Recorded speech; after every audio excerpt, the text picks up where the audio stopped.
Hi, it's Meghan with laryngitis. Really quick note about this episode. As many of you know, the regularly scheduled podcast was disrupted about a month ago after I lost my home in the Los Angeles wildfires. I've been doing audio dispatches about that event and will continue to do so. But now I am going to pick up from where we left off with the guest interviews. Obviously, a lot has happened in the last month. I think we might have a new president. I'm not sure. I've been a little distracted. But the episodes for the next couple of weeks are going to be interviews I recorded back in December. So if you are already tired of the news cycle and political talk, this is the podcast for you.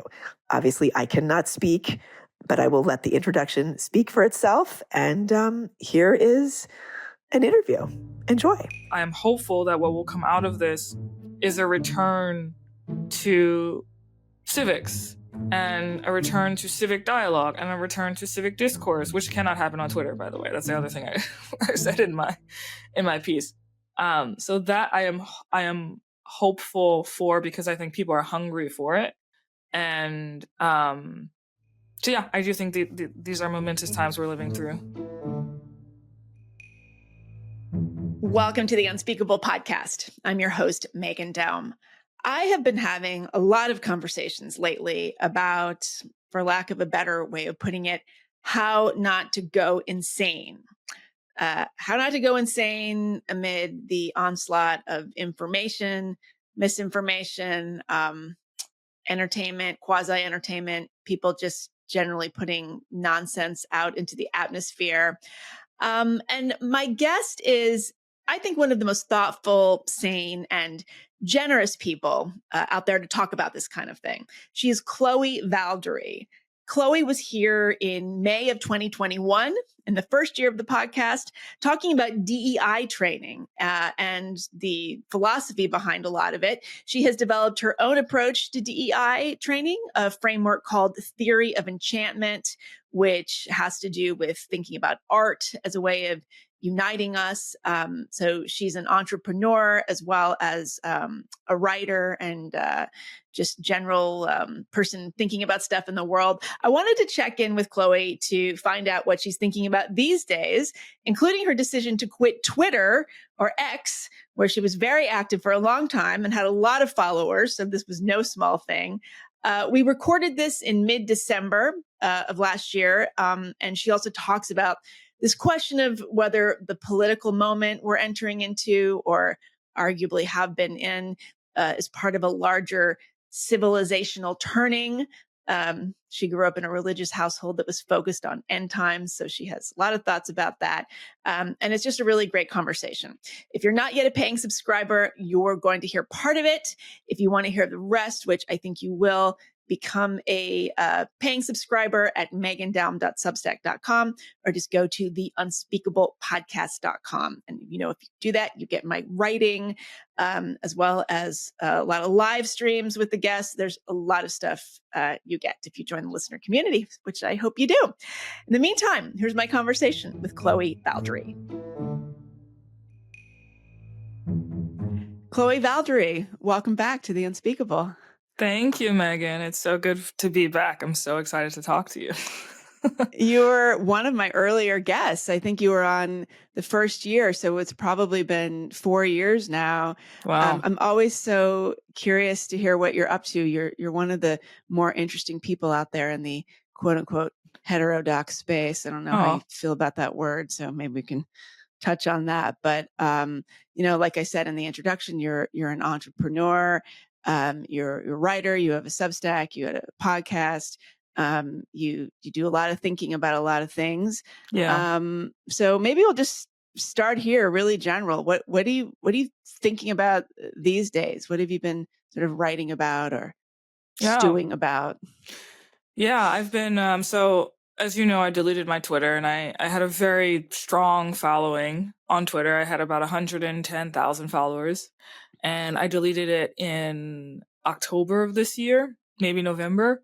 And since deleting my Twitter, I've had a lot of space to return to long form writing, which I forgot about the joys of long form writing.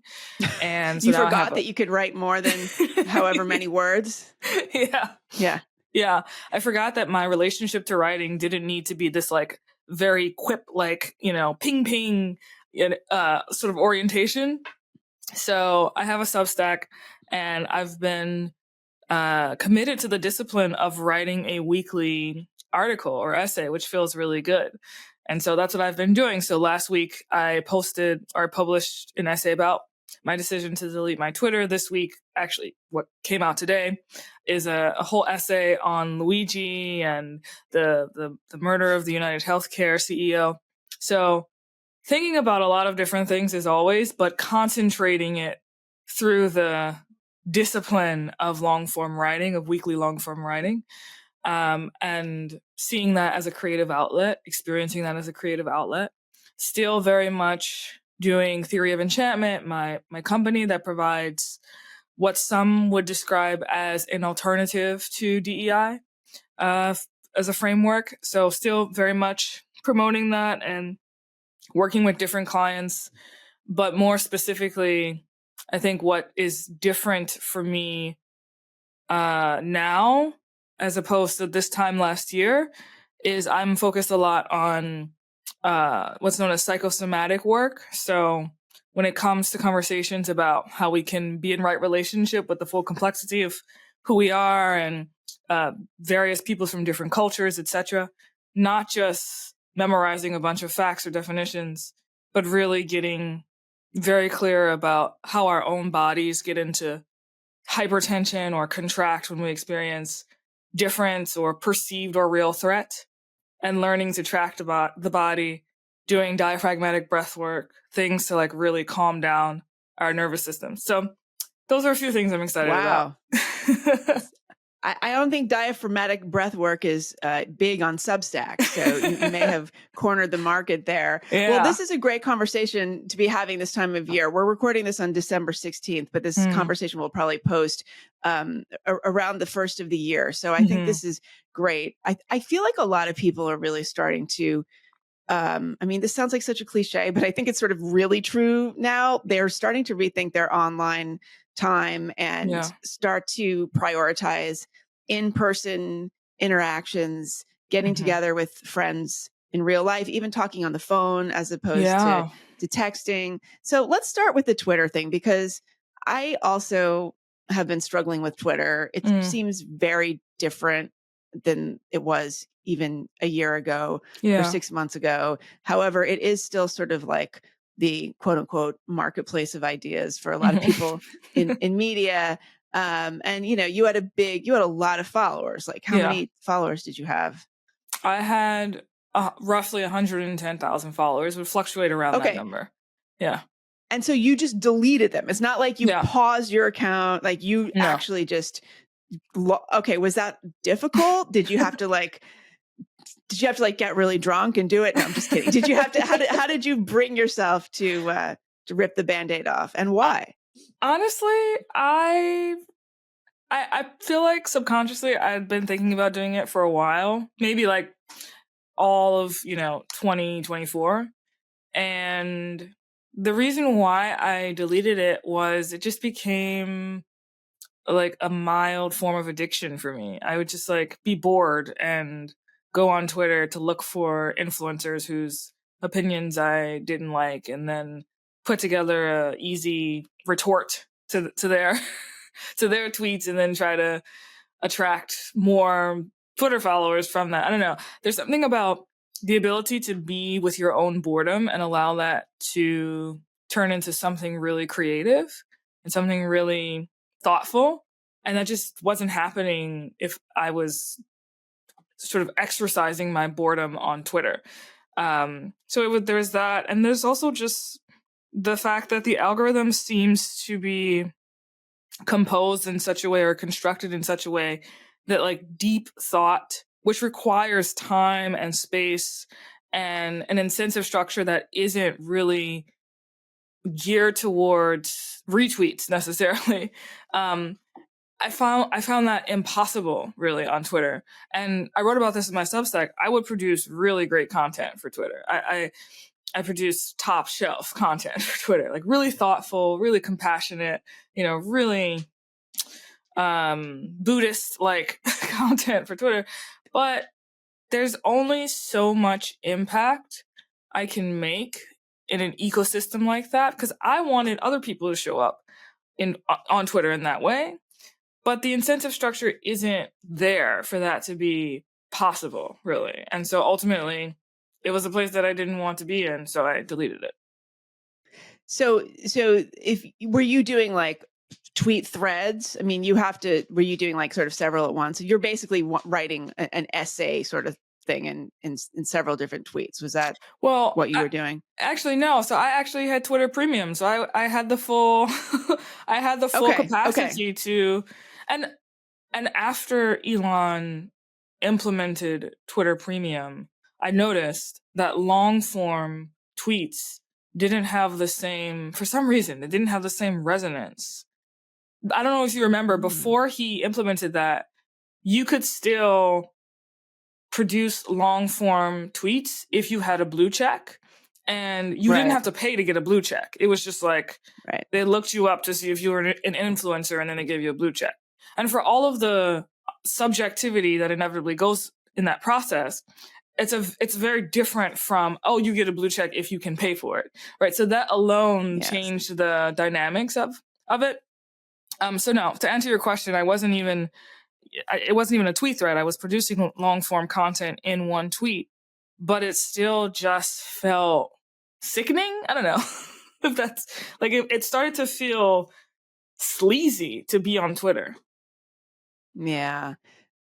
So were you getting like the sort of red pilled manosphere guys? Because I'm still on Twitter, and I engage with a lot of that content. So I think some of these are bot accounts, I'm sure, but then some of them are kind of like, B grade manosphere influencers, and a lot of them are sort of overseas randos. I don't know. It's kind of like a big mix of, like the guys who say, who just, it's engagement farming. Like they'll say really outrageous sort of misogynist things under the guise of like sort of, pushing back against feminism and being pronatalist or something. Like it's kind of like a lot of stuff going on. But I'm fascinated by that stuff. And so I click on it. And so then I just see more and more of it. Were you getting that kind of stuff? I was only getting that when I was trolling Andrew Tate. There was a phase.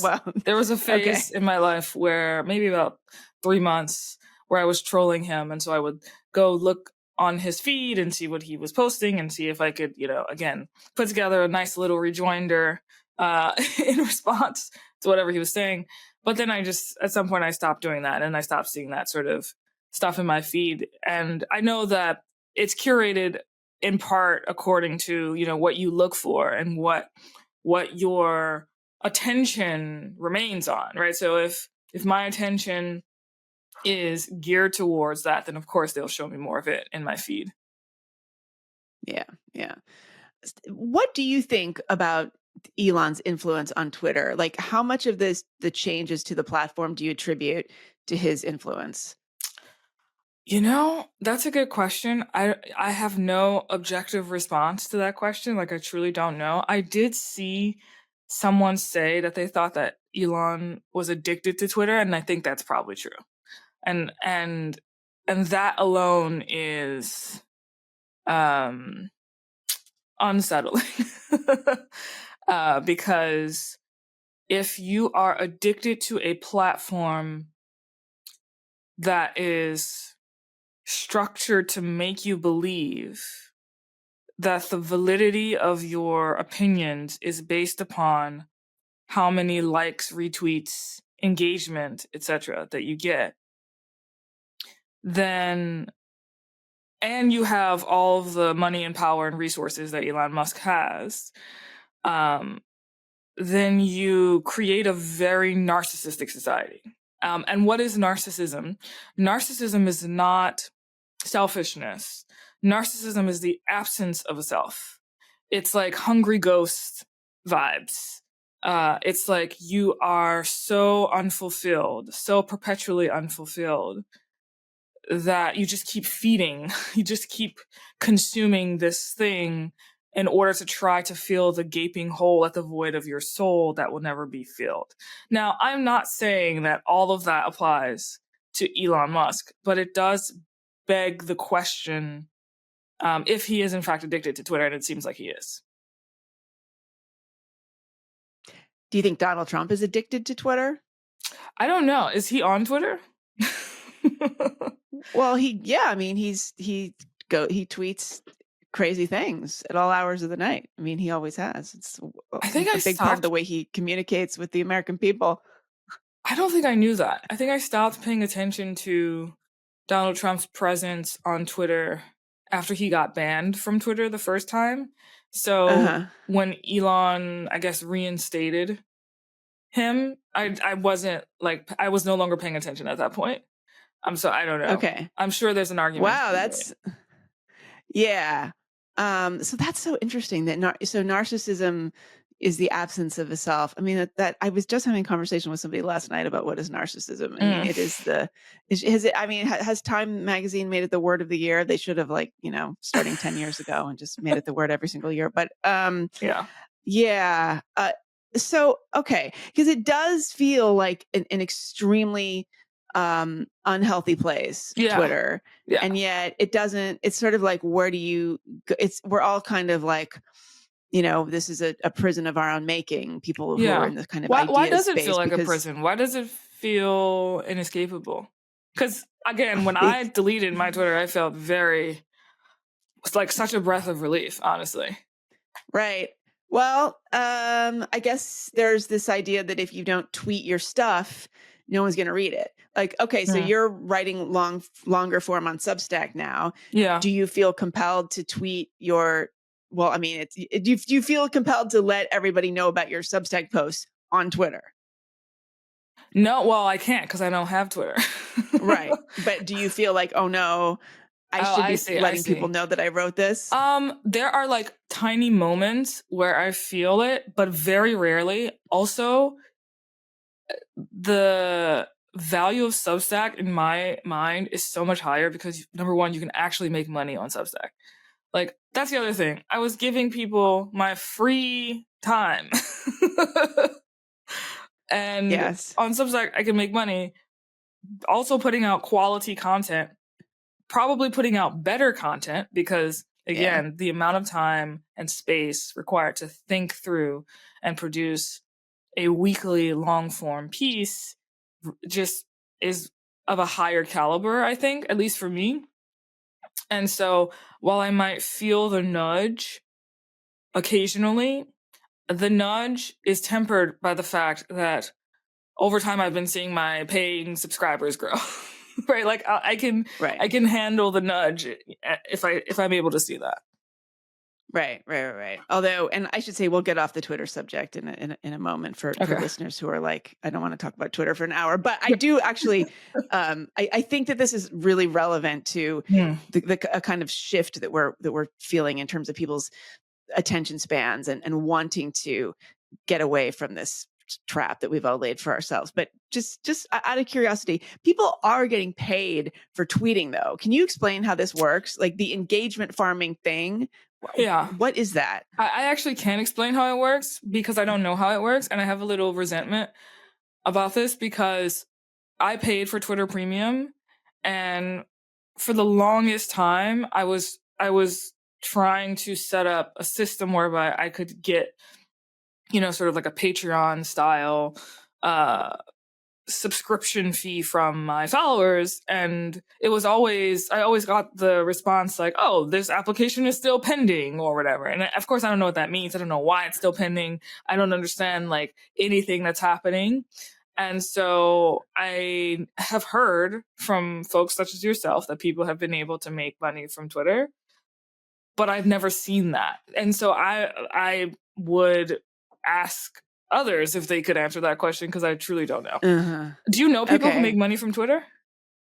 Well, I feel like I see people saying they do. Like I feel like there are certain like high, sort of very journalists who are very active on Twitter. I feel like I've seen them say that they are getting paid for it, but I don't know. And maybe I'm sort of misremembering, and maybe I'm kind of like projecting my professional envy onto them or something. Like there's a whole bunch of things going on, but I do think that these kinds of accounts that are just basically, Nick Fuentes, tweeting something like your body, my choice, which is obviously he's shit posting. Right. I don't know if somebody like him, for instance, is getting paid, and that's why they continue to do this. I mean, I do think that there's a lot of people just purposely putting out garbage that's going to get eyeballs, because that's sort of like how they make a living at this point. Yeah. Or some semblance of a living. I don't personally know anyone who's actually made money from Twitter, which is okay. Interesting. Okay. It's sort of like OnlyFans for the mind or something. Like if there's a way. Okay, so that's the perfect comparison. Yes, or for the OnlyFans for ugly people or something. Yeah. Okay, so all right. So tell me more about what you're writing on your Substack. I know you wrote, we're recording today on the 16th. You wrote a piece about Luigi Mangione, who's the young man who has now been arrested for shooting Brian Thompson, the United Healthcare CEO. That was a really interesting piece. Can you sort of tell us what you were getting at there? Yeah, so I'm really proud of this piece.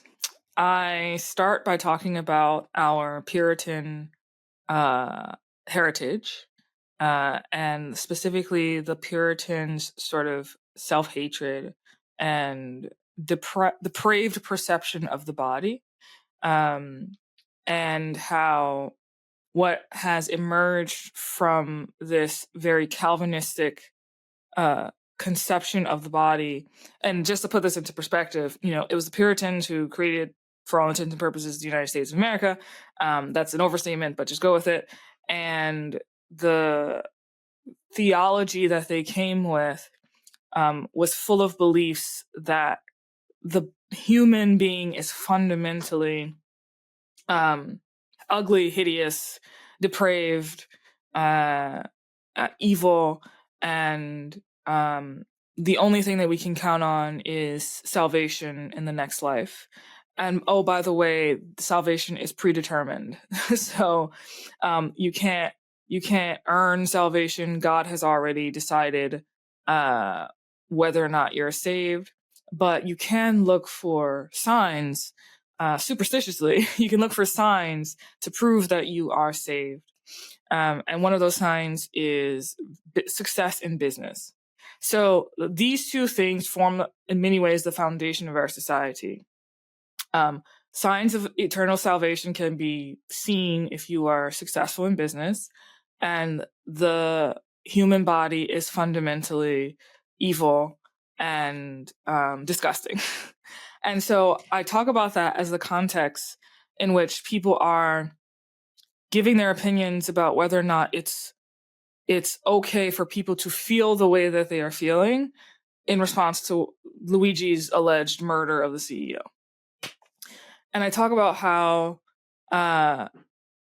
this is the very fact that we are opining on whether or not it's okay to feel certain feelings is an extension of that Puritan perspective on the body. You've been listening to a premium episode of the Unspeakable podcast. To hear the rest of the conversation, become a paying subscriber at meghandaum.substack.com or theunspeakablepodcast.com. Hope to see you over there. Thanks.